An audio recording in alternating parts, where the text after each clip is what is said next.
Hi, this is Dave Hammer, an amateur blacksmith. I have something I'd like to share with you today. It's a small air hammer I built that I called the Cricket. But first, a little history. My interest in blacksmithing goes back to when I was a young boy in the 1950s. I was a town kid in North Dakota, but I spent my summers on relatives' farms.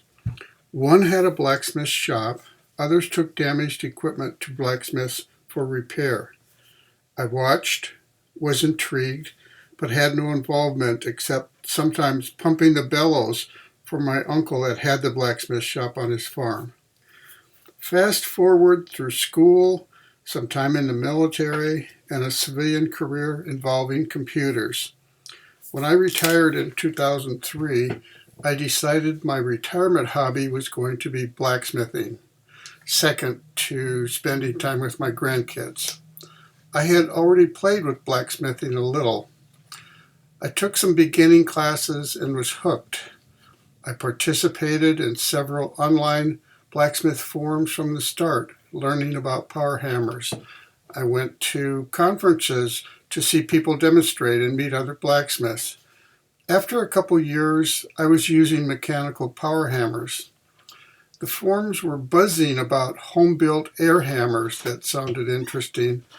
I knew I could build one mechanically, but never really understood how the air circuits worked, and I was not able to find documentation anywhere to help me, at least none that I could follow.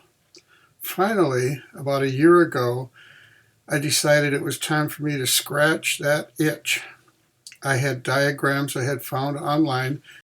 I spent months going back through forum archives, some from years before I started to participate, and consolidated all the discussions about components and performance issues.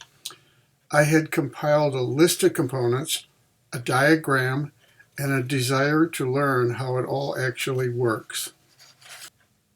My goal was to write the document I had been looking for in terms that I and others like me could understand and use to build our own air hammer.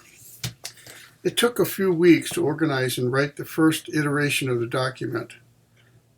I had figured out how a simple air circuit works.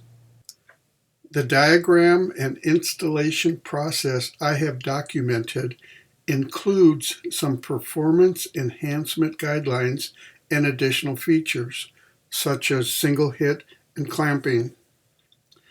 The next logical step was to prove that what I wrote actually works. After a couple weeks of playing with different designs for the air hammer, I decided to build one roughly based upon the bull hammer. This design was introduced by Tom Trozak in 1996. It was unusual in that the cylinder was below the ram. I was a little apprehensive about the fabrication using round stock. My aha moment came when I thought about using square stock and angle iron to tie it all together. This made it fairly easy to build. Then I added a table. When others saw it, they asked what I called it. It's different enough from the bull to have its own name, so I decided to call it the Cricket. So there you go.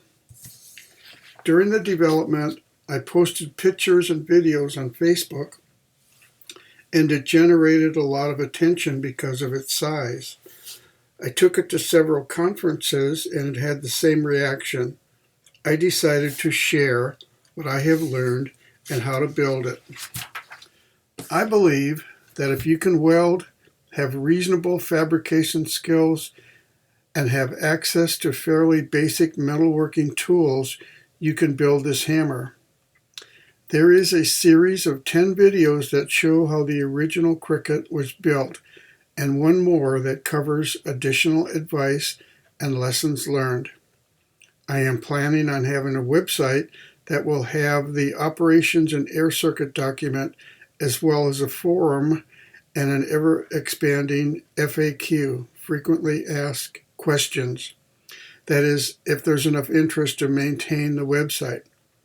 It may be a while, but I'm planning to have a package that can be mailed out at a nominal cost that will have all the videos, the document, and more build considerations.